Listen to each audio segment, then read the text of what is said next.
వెనుకబడిన కులాల సమాఖ్య రాష్ట్ర అధ్యక్షులు చెన్నరాములు గారికి, అదేవిధంగా ఈ కార్యక్రమాన్ని ఏర్పాటు చేసిన మరో మిత్రులు అవ్వార్ వేణుకుమార్ గారికి, ఈ కార్యక్రమంలో పాల్గొంటున్నటువంటి department of sociology professor Ram Shepherd గారికి, ప్రొఫెసర్ కొండ నాగేశ్వరరావు గారికి, మరి ఈ కార్యక్రమంలో పాల్గొంటున్న సోదరి దాసోజు లలితమ్మ గారికి, అదేవిధంగా రిటైర్డ్ డిఈఓ విజయ్ కుమార్ గారు, ఇంకా వేదిక పైన చాలామంది పెద్దలు ఉన్నారు. ఈ కార్యక్రమం సుదర్శన్ గారు, ఇంకా చాలామంది పెద్దలు ఉన్నారు. అందరికి కూడా పేరు పేరున నా నమస్సుమంజాలు. మొట్టమొదటి అందరూ ఒక్కసారి జై పూలే, జై అంబేద్కర్ కొద్దిగా నినాదాలు ఇస్తే మనది మనం యాక్టివేట్ అవుతామని చెప్పేసి ఈ నినాదాలు ఇవ్వమని చెప్తున్నా. ఓకే, ఈరోజు నేను మాట్లాడే మొదలు ఒక 2-3 నిమిషాలు అవుట్ ఆఫ్ ది కాంటెక్స్ట్ మాట్లాడి మళ్ళీ స్పీచ్కి వస్తా. నాకు వేరే ఒక అవసరం పని ఉంది, నేను ఊరికి పొద్దున్నే పోవాల్సింది. వారు రిక్వెస్ట్ చేస్తే ఇప్పటిదాకా ఉండాల్సి వచ్చింది మన చెన్నరాములు గారు. ముఖ్యంగా ఇవాళ నేను ఒక ఆర్టికల్ రాసిన పేపర్లో, బహుశా కొంతమంది చూసి ఉండొచ్చు, విజయక్రాంతిలో పల్లకీలో మహారాణులు పల్లకి మోయడానికి రెడీ అవుతున్న బహుజనులని. సో పల్లకి ఏమో ఎక్కడానికి మహారాణులు రెడీగా ఉన్నారు, దాన్ని మోయడానికి బహుజనులు కూడా సంసిద్ధమవుతుంది. దీన్ని దేని గురించి ఉద్దేశించి రాసిన మీకు అర్థమై ఉంటుంది. దాంట్లో నా బాధ అంతా ఒకటే, ఏంటంటే ఆధిపత్య కులాలకు చెందినటువంటి మహిళలు తమ బంధుత్వాన్ని పక్కన పెట్టి కుటుంబాలను ఎదిరించి రాజకీయ అధికారం చేపట్టాలని చెప్పి పోరాటం చేస్తుంటే, పార్టీలు పెడుతుంటే, మనం ఇంకా పల్లకి మూసే బోయిల్లాగానే తయారైపోయింది. మరి ఎన్నడికి మనం తెచ్చుకుంటాం, ఎప్పుడు మనం రాజ్యాధికారం సాధించుకుంటాం? అందరు రాజ్యాధికారం అనగానే అందరిలో కూడా ఒక చైతన్యం వచ్చేసి అందరు కూడా చప్పట్లు కొడుతుండ్రు, చూస్తూ ఉన్నా. మనం ఈరోజు కూడా ఏ పరిస్థితులు ఉన్నామా? మనం 42% రిజర్వేషన్ రావాలి, బడ్జెట్లో నాకు వాటా రాలేదు, నాకు రావాల్సిన డబ్బులు రిలీజ్ చేయండి, స్కాలర్షిప్లు రీఎంబర్స్మెంట్ రిలీజ్ చేయండి. ఈ పరిస్థితుల్లో మనం పోరాడుతుంటే వాళ్ళు వేసే ముష్టి కొరకు, వాళ్ళేమో రాజ్యాధికారం కొరకు, పదవుల కొరకు వాళ్ళు పోరాడుతారు. ఎంత డిఫరెన్స్ ఉంది మనకు వాళ్ళకు? 80 సంవత్సరాలు దాదాపు స్వాతంత్రం వచ్చి 80 సంవత్సరాల తర్వాత కూడా దేశంలో దాదాపు 60% జనాభా ఉన్న బీసీలు అడుక్కునే స్థాయిలోనే ఉన్నారంటే మరి దేశం ఏం పురోభివృద్ధి సాధించింది, మనం ప్రగతి సాధించిన మన విషయాన్ని మనం ప్రశ్నించుకోవాల్సినటువంటి అవసరం ఉంది. సో అందుకే ఇవాళ ఆ బాధపడ నాకు తట్టుకోలేక ఒక ఆర్టికల్ రాసి వదిలేద్దామని చెప్పి నిన్న రాయడం జరిగింది. నిజానికి మనం ఇదే పరిస్థితి కదా, ఇదే పని చేస్తున్నాం కదా. ఈ రోజు కూడా 42% రిజర్వేషన్ ఈ విషయం మాట్లాడుతున్నాం. వాళ్ళు ఏం మాట్లాడుతున్నారు? అధికారం కొరకు ఎవరినైనా లెక్క చేయం, కానీ అధికారం పదవి మాకు కావాలి. ఎందుకు కావాలి అధికారం పదవి? ఎందుకు కావాలి వాళ్ళకు? ఎందుకంటే అధికారం ఉంటే ఏదైనా మనం సాధించుకోవచ్చు, ఎంతైనా సంపాదించుకోవచ్చు. అది కదా వాళ్ళకి కావాల్సింది. మనకేమో ఇంకా ఆ జ్ఞానం వస్తలేదు. 60% జనాభా మనం ఉన్నాం, బహుజనులందరం కలిసి దాదాపు ఈ దేశంలో 85% జనాభా. సో ఈరోజు కూడా యాచించే స్థాయిలో ఉన్నాం, శాసించే స్థాయిలో లేవు. సో ఆ విషయం ఒకసారి మీకు గుర్తు చేద్దామని చెప్పి మళ్ళీ ఒకసారి ఆ విషయం తెలియజేస్తూ, ముఖ్యంగా మహనీయులు, ఇవాళ మహనీయుల జయంతి ఉత్సవాలు కాబట్టి వాళ్ళ గురించి మనం ఒక 2-3 అంశాలు మాట్లాడుకుందాం. ముఖ్యంగా ఈ మహనీయులందరూ కూడా, ఏప్రిల్ నెల అంటేనే మహనీయుల నెల.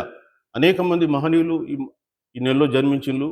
పూలే కావచ్చు, జగజీవన్ రామ్ గారు కావచ్చు, అంబేద్కర్ గారు కావచ్చు, ఇంకా వేరే వాళ్ళు కూడా ఉన్నారు. బట్ వీళ్ళందరూ కూడా మనకు ప్రధానమైనటువంటి వ్యక్తులుగా కనిపిస్తూ ఉంటారు చరిత్రలో. అయితే వాళ్ళ ఆలోచన విధానం ఏంటి, వాళ్ళ తాత్విక పునాది ఏంటి, వాళ్ళ నుంచి మనం ఏం నేర్చుకుంటాం? నిజంగా వాళ్ళు చెప్పింది మనం ఆచరించినవా ఈ దేశంలో? ఈరోజు కూడా వాళ్ళ ఆలోచన విధానం ఏదైతే వాళ్ళు కలలు కన్నారో అది కన్నటువంటి కళల్ని నిజం చేయడానికి మనం పోరాటం చేస్తున్నామా అనేటువంటి విషయాల గురించి మొదట 2 నిమిషాలు మాట్లాడుకుందాం. ఇవాళ పూలే కానీ, అంబేద్కర్ కానీ, జగజీవన్ రామ్ గారు కావచ్చు, వీళ్ళందరూ కష్టపడ్డ దేని కొరకు?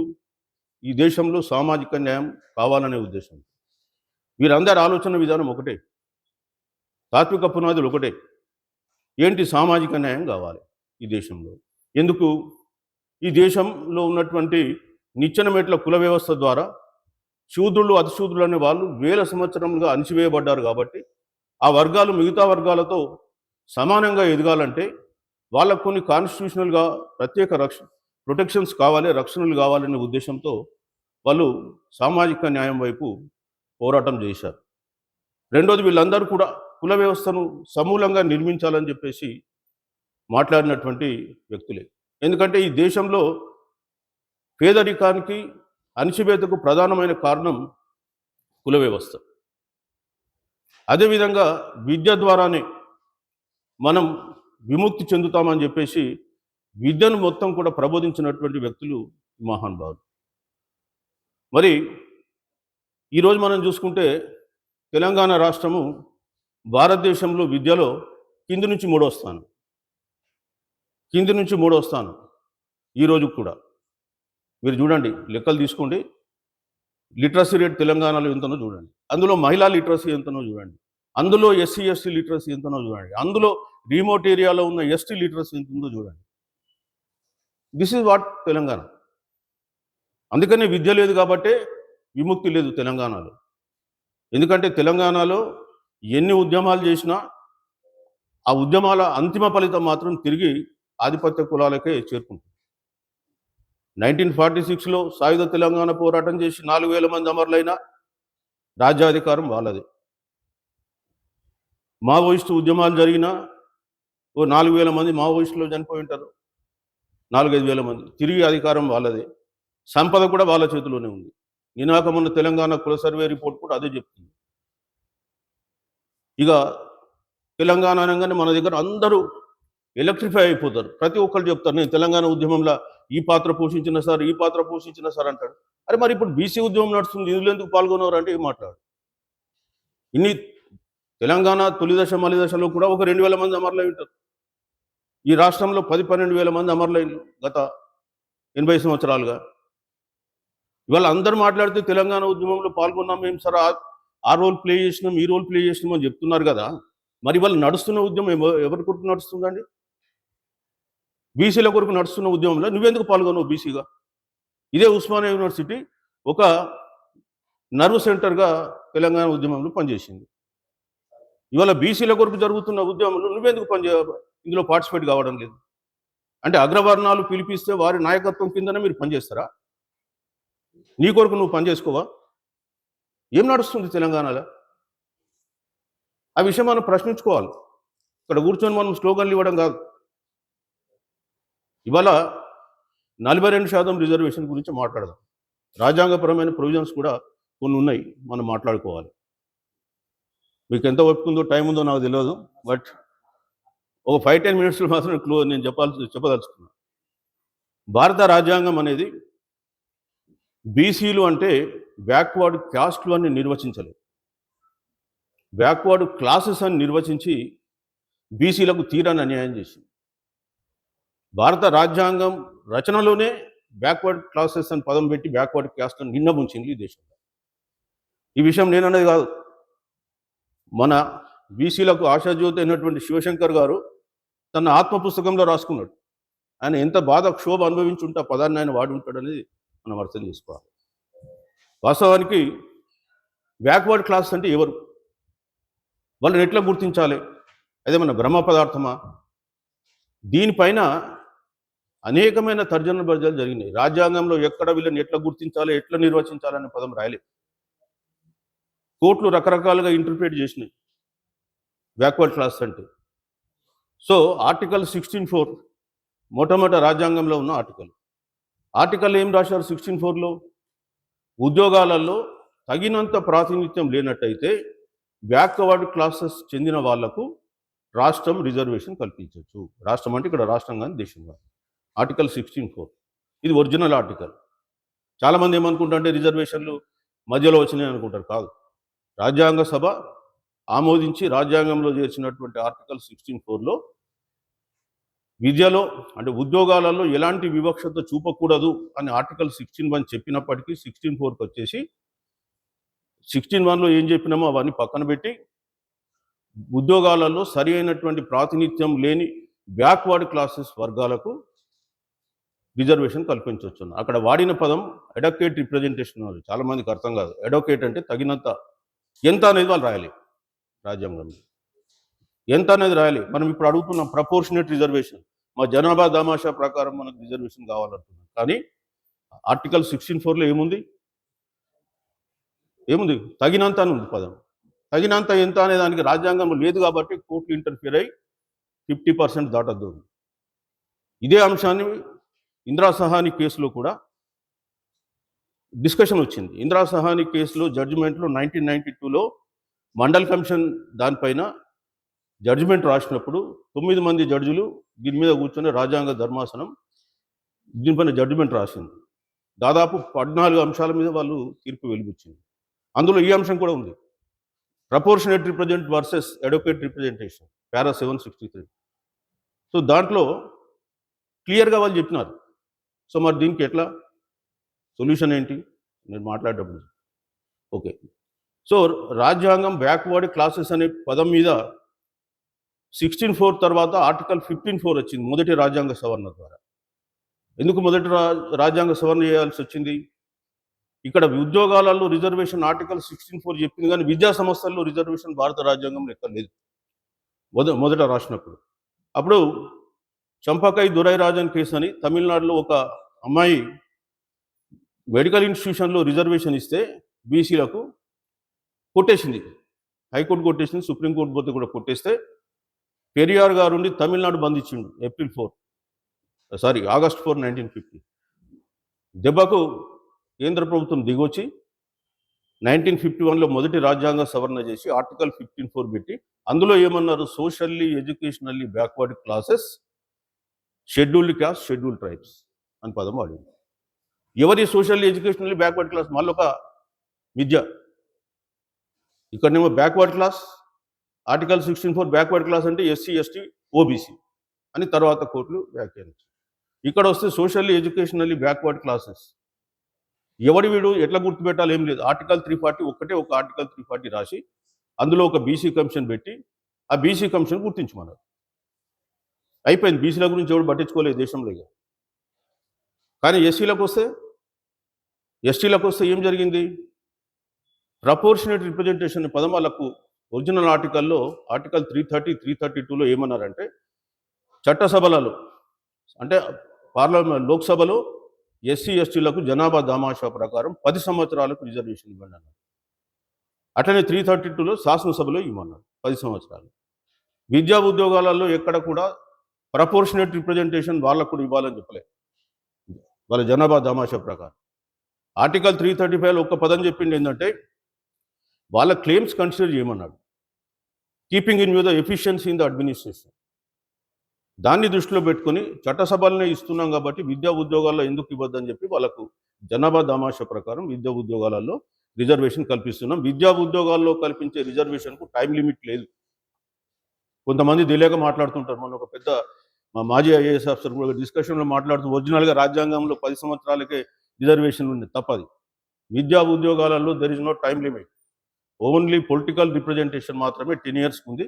ఎవ్రీ 10 ఇయర్స్కు మనం ఎక్స్టెన్షన్ చేస్తున్నాం. ఆర్టికల్ 330, 332 అమెండ్మెంట్ చేస్తున్నాం. విద్యా ఉద్యోగాలకు నో టైం లిమిట్. తర్వాత ఆర్టికల్ 243D వచ్చి లోకల్ బాడీస్లో కూడా రిజర్వేషన్ వచ్చింది. దాంట్లో కూడా ఎస్సీ ఎస్టీలకు D1లో T1లో జనాభా దామాషా ప్రకారం ఇవ్వమన్నారు.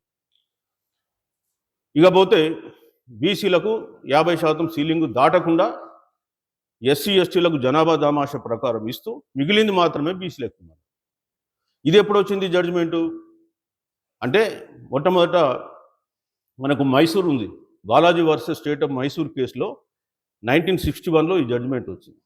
దీంట్లో ఏమన్నాడంటే అప్పుడు అక్కడ కూడా ఎడ్యుకేషనల్ ఇన్స్టిట్యూషన్లో వాళ్ళు 50% బీసీలకు పెడితే ఆ 50% చెల్లదని చెప్పి supreme court Balaji versus state of మైసూర్లో వాళ్ళు 50% సీలింగ్ పెట్టింది.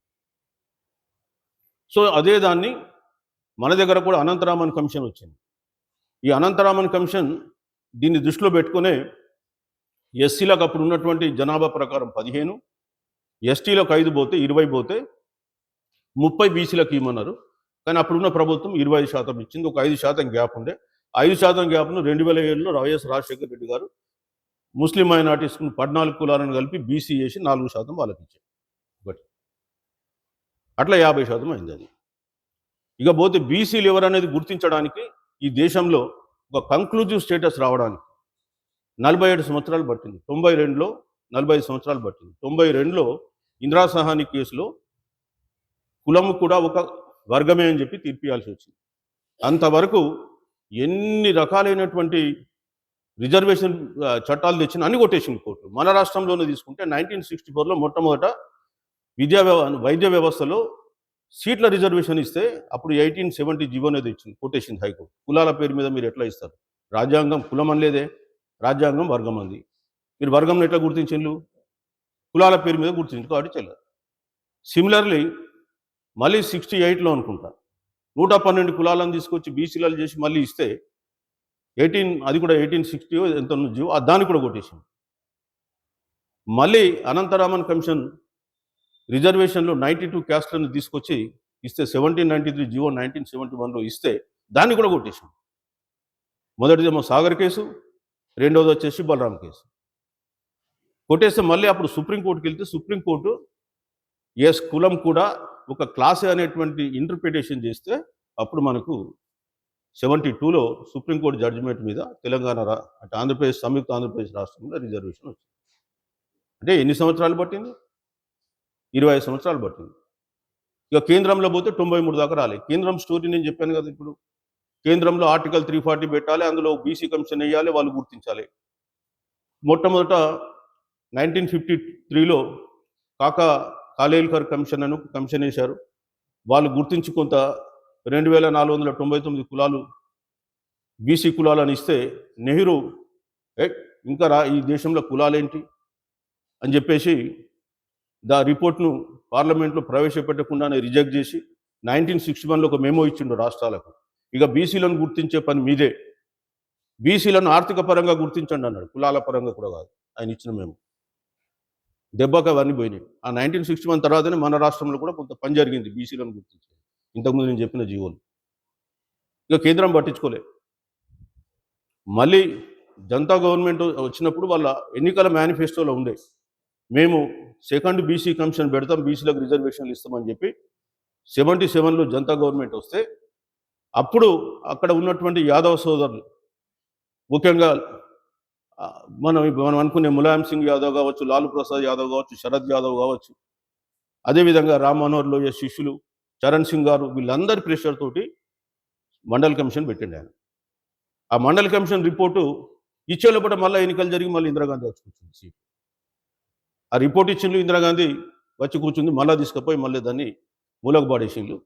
మళ్ళీ 1990లో బీపీ సింగ్ గారు వచ్చిన తర్వాత బయటకు తీసి ఆ రిజర్వేషన్ తీస్తే 92లో సుప్రీంకోర్టు జడ్జిమెంట్ ఇచ్చింది. అది కూడా ఓన్లీ ఉద్యోగాలలో. విద్యలో ఇవ్వడానికి మళ్ళీ 2006లో 93వ రాజ్యాంగ సవరణ జరిపి విద్యలో 2008 నుంచి అమలైంది. ఇది బ్యాక్గ్రౌండ్ స్టోరీ. ఇక్కడ బీసీలు అనే పదం గుర్తించడానికి 92 అంటే 47 ఏళ్ళు పట్టింది, 45 ఏళ్ళు పట్టింది. అందుకే ఈ కాలంలో కొన్ని లక్షల ఉద్యోగాలు క్రియేట్ అయ్యి మనోళ్ళకి ఎవ్వడికి అవకాశం లేక వాళ్ళందరూ కూడా ఉద్యోగాలు లేకుండా పోయింది. నిజంగా చెప్పాలంటే 86, 87లోనూ నిజంగా రిజర్వేషన్ ఉంటే మేము అందరం అప్పుడు ఐఏఎస్, ఐపీఎస్ వాళ్ళు అయ్యేటోళ్ళం. మా బ్యాచ్లో మేము ఎందుకు కాకపోతుంటాం? మాకు అవకాశం లేదు కదా. సో రాజ్యాంగం చేసిన అందులో ఉన్నటువంటి ప్రొవిజన్స్ మనకు ఇట్లాంటి దుర్గతి పట్టించింది.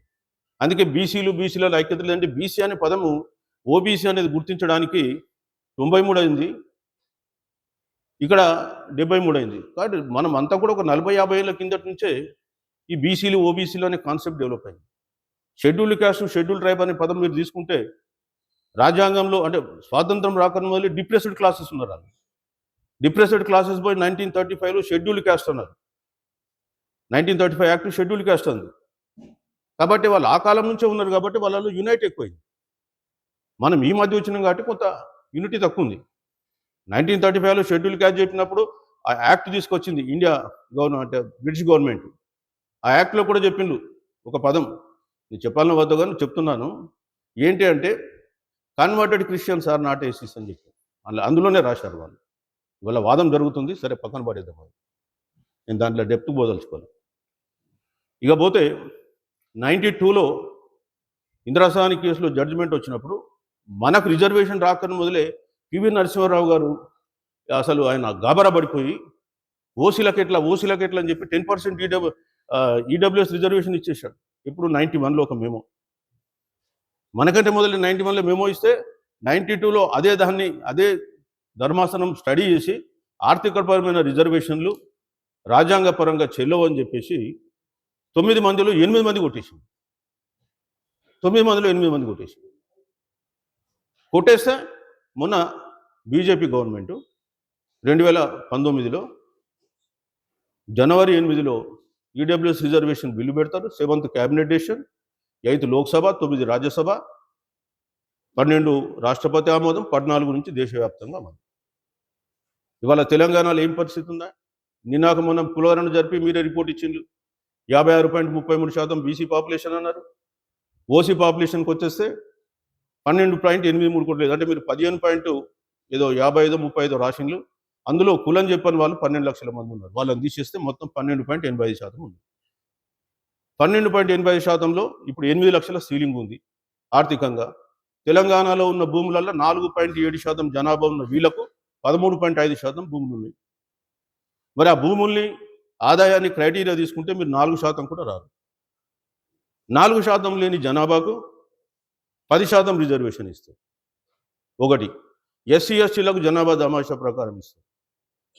ఇలా రిజర్వేషన్లు లేని వ్యక్తులు దేశంలో ఇవ్వలేడు. ఎస్సీ ఎస్టీలకు జనాభా దామాషా ప్రకారం ఉంది, 1-2 తక్కువ ఎక్కువ. అట్లనే ఓసీలకు కూడా వాళ్ళ జనాభా 12% కంటే ఎక్కువ లేదు, ఆ 10% కూడా వాళ్ళకు ఉంది.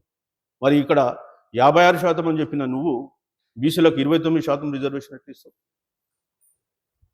42% తప్ప. యాక్చువల్గా మేము జనాభా దామాషా ప్రకారం అడిగితే 56.33 రావాలి, కానీ రాజ్యాంగంలో పదం లేదు కాబట్టి మనం 42% అని అంటున్నాం. ఎడొకేట్ అన్నాడు. ఎడొకేట్ అనే దానికి నిర్వచనం లేదు, తగినంత అనే దానికి. మీరు 50% సీలింగ్ పెట్టిళ్ళు. అదే 50% సీలింగ్ను ఈడబ్ల్యూఎస్ రిజర్వేషన్కి వచ్చేస్తే 2022 జనహిత కేసులో సుప్రీంకోర్టులో ఏమన్నారు? 2 సీనియర్ జడ్జిలు, లలిత్ అండ్ ఇంకొక ఆయన సీనియర్ జడ్జిలు, సుప్రీంకోర్టు సీజే, 2 కొట్టేసింది ఇవ్వడానికి వీల్లేదని 10%. కొట్టేస్తే 3 జూనియర్ జడ్జిలు, 3 జూనియర్ జడ్జిల్లో ఒక ఆయన ఇప్పుడు 2028లో సుప్రీంకోర్టు చీఫ్ జస్టిస్ అవుతాడు. ఆయన 2028లో అవుతాడు. ఇదే జడ్జిమెంట్ను మన సుప్రీంకోర్టు సీనియర్ జడ్జి కేరళలో పోయి కృష్ణయ్యర్ మెమోరియల్లో తీవ్రంగా విమర్శించింది. ఎట్లా ఇస్తారు మీరు సుప్రీంకోర్టు ఈ జడ్జిమెంట్ అని? అంటే బీసీలకు ఎవరు లేడు కదా. ఇవాళ న్యాయ వ్యవస్థలో 33 మంది జడ్జిలు ఉంటే 2 బీసీలు ఉన్నారు కేంద్రంలో సుప్రీంకోర్టులో. కాబట్టి ఇవాళ ఈ దుర్వ్యవస్థ. సో 42% రిజర్వేషన్ అనేది మనం ఎడకేసీ కింద అడగడానికి వీలున్న అంశం. 9వ షెడ్యూల్లో పెట్టమని అడుగుతున్నాం. ఇది సాధ్యం కాని అంశమేం కాదు. తమిళనాడులో ఆల్రెడీ సాధ్యం చేసుకున్నారు. అయితే పాలకులు ఎట్లుంటారంటే ప్రజలకు మేము ఏదో మేలు చేస్తున్నామని చెప్పి నమ్మించడానికి రకరకాల పద్ధతులు అవలంబిస్తారు. ఇక్కడ కూడా అదే చేసిండ్రు. వాళ్ళు మొదలు అసెంబ్లీలో పాస్ చేసి, కౌన్సిల్లో పాస్ చేసి అక్కడ పంపించేసి చేతులు దులిపేసుకున్నారు. ఇక ఢిల్లీకి పంపి వాళ్ళకు తెలుసు మనం చేసినట్టు ఉండాలి, అక్కడ ఢిల్లీలో అడ్డుకున్నట్టు ఉండాలి, అల్టిమేట్గా వీళ్ళకి బెనిఫిట్ జరగకుండా ఉండాలి. ఇది పాలకులకు ఉన్న పన్నాగం. తర్వాత మనందరం ప్రెషర్ చేస్తే ఓ జీవో ఇస్తుంటారు. అదే జీవోలు 8 రాష్ట్రాలు ఇంతకుముందే ఇచ్చినాయి. ఆ జీవోలు కొట్టేసి 50% నుంచి రిజర్వేషన్ ఇస్తే మన రాష్ట్రంలో కూడా ఎన్టీ రామారావు ఉన్నప్పుడు 86లో 44% బీసీలకు రిజర్వేషన్ ఇస్తే నారాయణరావు వర్సెస్ అనుకుంటా కేసు, నారాయణరావు వర్సెస్ ఏపీ కేసులు కొట్టేసింది, హైకోర్టు కొట్టేసింది. వాళ్ళ సుప్రీంకోర్టుకు పోలేవాడు. వానికి తెలుసు ఎన్టీ రామారావుకు ఇది తెలియదని, కోర్టు కొట్టేస్తుందని వానికి తెలుసు. ఇక్కడ పాలకులకు అందరికీ తెలుసు మనమే అమాయకులం మోసపోతున్నాం. అందుకనే మళ్ళీ ఏం చేసిండు ఈయన ముఖ్యమంత్రి తెలివిగా ఒక జీవో ఇచ్చింది. మనోళ్ళు కూడా జీవో ఇవ్వగానే ఇక కొంతమంది పోయి రకరకాలుగా సన్మానాలు, కులాభిషేకాలు, పాలాభిషేకాలు జరిగినాయి. మనం ఒకళ్ళు మాత్రమే స్టాండర్డ్గా చెప్పినాం ఇది చెల్లదు, కోర్టులు కొట్టేస్తాయి. సో అల్టిమేట్గా ఏమైంది, కోర్టు స్టే ఇచ్చేసింది, అయిపోయింది. ఇప్పటికైనా 42% రిజర్వేషన్ మనం సాధించుకోవాలనుకుంటే ఒకటే మార్గం ఏంటంటే ప్రజా ఉద్యమాన్ని నిర్మించాలి. నేను అందుకే పెరియార్ గారు చెప్పిన పెరియార్ దెబ్బకు కేంద్రం దిగొచ్చి మొదటి రాజ్యాంగ సవరణ జరిపింది. అట్లనే ఇక్కడ బీసీ ఉద్యమం 42% రిజర్వేషన్ హైకోర్టు స్టే ఇచ్చినప్పుడు తర్వాత కాలంలో పెద్ద ఎత్తునగిన బీసీలు ఉద్యమంలోకి వచ్చి ఉంటే ఈ రోజుకి అది సక్సెస్ అయ్యేది, కానీ రాలే. ఎందుకంటే బీసీలు వేరే వాళ్ళు ఉద్యమం చేయమంటే చేస్తారు, వేరే వాళ్ళ కొరకు చేస్తారు, వాళ్ళ కొరకు చేసుకోరు వాళ్ళు. ఈ తెలంగాణలో ఉన్న అన్ని స్టోరీలు అవే. ఈరోజు కూడా సార్ వెల్కమ్ సార్, వారిని వేదికపైకి రావాల్సిందిగా మన జస్టిస్ చంద్రకుమార్ గారు వచ్చేసారు. వారికి కరతాళ ధ్వనులతో స్వాగతం తెలియజేస్తారని కోరుతున్నా. 42% సాధించుకోవడం అనేది సాధ్యం కాని విషయం కాదు, కానీ అది సాధ్యం కావాలంటే ఒక పెద్ద ప్రజా ఉద్యమం నిర్మించాలి. కొంతమంది ఏమన్నారంటే 9th షెడ్యూల్లో పెట్టినా కానీ రక్షణ ఉండదు, కొట్టేస్తారన్నారు. మేము 2 అంశాలు చెప్పినాం మొదటి నుంచి కూడా. 9th షెడ్యూల్లో భారతదేశంలో ఇప్పటి వరకు 284 చట్టాలు పెట్టింది. ఒక్క చట్టం కూడా సుప్రీంకోర్టు కొట్టాలి, అది కూడా గుర్తుపెట్టు. ఒక్క చట్టం కొట్టాలి. రెండో అంశము 2007లో సిస్లీ కేసులో 9th షెడ్యూల్లో పెట్టినా మేము రివ్యూ చేస్తామని చెప్పి సుప్రీంకోర్టు ఇచ్చింది తీర్పు. కాబట్టి ఇది కొట్టువేస్తారని కొందరు వచ్చారు. సో మేమేమంటున్నామంటే 2007లో సుప్రీంకోర్టు ఇచ్చింది కరెక్టే, కానీ సుప్రీంకోర్టు ఏమన్నారు, కేశవానంద భారత్ సేవన్ కేసు తర్వాత 9th షెడ్యూల్లో పెట్టిన ఏది కూడా రాజ్యాంగ మౌలిక సూత్రాలకు వ్యతిరేకంగా ఉంటే కొట్టిస్తున్నాను. అదే సుప్రీంకోర్టు 2022లో ఈడబ్ల్యూఎస్ కేసులో, జనహిత కేసులో ఏం తీర్పిచ్చింది, 50% సీలింగ్ వాళ్ళు దాటుతున్నారు, ఇక్కడ ఈడబ్ల్యూఎస్ 10% ఇస్తే ఆ ఈడబ్ల్యూఎస్ను రక్షించుకోవడం కొరకు 50% సీలింగ్ రాజ్యాంగ మౌలిక సూత్రం కాదు, అది రిలాక్స్ చేయొచ్చు అని వాళ్ళు తీర్పిచ్చింది. అంటే ఇప్పుడు నాది ఎట్లా కొట్టేస్తాను? నువ్వే చెప్పినావు కదా రాజ్యాంగ మౌలిక సూత్రం కాదు 50% సీలింగ్ అని. నీ దానికి వచ్చేస్తే ఒక తీర్పిస్తావు, చూడొద్దన్నాడు. ఉన్న దాంట్లో మహిళా రిజర్వేషన్ ఇవ్వండి 1/3, మా ఓబీసీ మహిళలకు కూడా ఇవ్వండి, అట్లనే మా బీసీలకు కూడా ఇవ్వండి. ప్రతి 10 సంవత్సరాలకు నువ్వు ఎస్సీ ఎస్టీలకు రాజ్యాంగ సవరణ చేసి చట్టసభలో రిజర్వేషన్ పెంచుతున్నావే, మరి మాకు రాజ్యాంగ సవరణ చేసి మాకు కూడా ఇవ్వండి అదే 50% సీలింగ్లో. ఏం తప్పు చేసినారండి బీసీలు? నువ్వు ప్రతి 10 సంవత్సరాలకు పెంచుతున్నావు కదా రాజ్యాంగ సవరణ చేసి. అంటే వాళ్ళకి ఇవ్వాల్సిందే, వాళ్ళు నిజంగా అన్యాయానికి గురైనలు ఈ దేశంలో, వాళ్ళని బాధలు ఎవరు పడలే, 100% they deserve it. At the same time మాకు కూడా కొంత అవకాశం కల్పించండి. ఆ విషయాన్ని ఎవరు అడగరు, మనం అడుగుతుంది. ఇప్పటి వరకు ఎన్నిసార్లు మార్చిండ్రు? ప్రతి 10 సంవత్సరాలు అంటే 80 సంవత్సరాలు 7 సార్లు మార్చింది. మరి మాకెందుకు మార్చారు? మాకు ఇచ్చేసిన అనుకో 30%, మా మహిళలకు కూడా 10% వస్తుంది కదా ఆటోమేటిక్గా. అది మనం ప్రశ్నిస్తలే. ఏమనంటే మహిళా రిజర్వేషన్కి వ్యతిరేకం వాళ్ళందరూ కూడా, అంటే దీనికి మాట్లాడిన వాళ్ళందరూ కూడా మహిళా రిజర్వేషన్కి వ్యతిరేకం. ఇప్పుడు మనకు రానప్పుడు ఈ దేశంలో 60% ప్రజలకు న్యాయం జరిగినప్పుడు ఏ చట్టం వస్తే ఏం లాభం అండి? ఏ బిల్లుతో ఏం ఉపయోగం? ఈ దేశంలో 60% జనాభా ఉన్న బీసీలకు న్యాయం జరిగినప్పుడు ఏ చట్టం తెచ్చినా అది పెద్ద ఉపయోగమైన చట్టం కానే కాదు. ఏమైనా జరిగేది ఉంటే ఈ వర్గాలకు జరగాలి. అప్పుడు 1000 సంవత్సరాలు కుల వ్యవస్థలో నలిగిపోయింది, ఈ 80 సంవత్సరాల్లో కూడా రాజ్యాంగ వ్యవస్థలో నలిగిపోతుంది. ఎప్పుడు కూడా నలిగిపోవడమే వీళ్ళ పని. ఇక్కడ ఉన్నటువంటి ప్రధానమైన ప్రశ్న అది. మరి వాళ్ళ యూనివర్సిటీ లెవెల్లో మహనీయులని అన్నారు. మహనీయులు కలలు కన్నటువంటి దేశం ఇక్కడ నిర్మాణం కాలే. ఈరోజు కూడా అంత వివక్షతో కూడుకున్నటువంటి ఈ దేశమే, ఇప్పటికి కూడా కులమే ప్రధానం, అన్నీ కూడా కులాలతో ముడిపడి ఉన్నటువంటి అంశాలే ఈ దేశంలో. సో వాళ్ళు కలలు కన్నటువంటి కుల వ్యవస్థ పోలే, వాళ్ళు కలలు కన్నటువంటి వివక్షత పోలే, వాళ్ళు కలలు కన్నటువంటి విద్య అందరికీ ఇంకా ఈరోజు కూడా రీచ్ కాలే.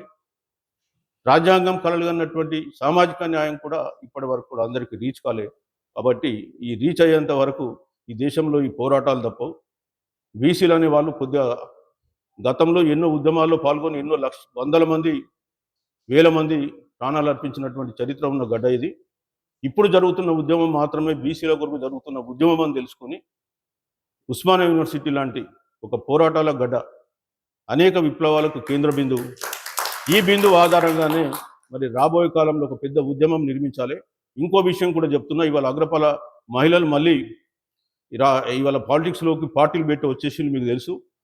రేపు రాబోయే కాలంలో ఈ బీసీ ఉద్యమాన్ని కూడా హైజాక్ చేస్తారు, వాళ్ళు 100% హైజాక్ చేస్తారు. నేను చెప్తున్నా, వాళ్ళు మేము బీసీల కొరకు పోరాడుతున్నాం, 42% ఎందుకు, 50% మేము రిజర్వేషన్ ఇప్పిస్తామని చెప్పి మన అంశాన్ని కూడా టేకప్ చేస్తారు. మనం అనుకుంటున్నాం అయ్యో మన అంశం టేకప్ చేసుకున్నాం కదా, మద్దతు ఇవ్వాలని.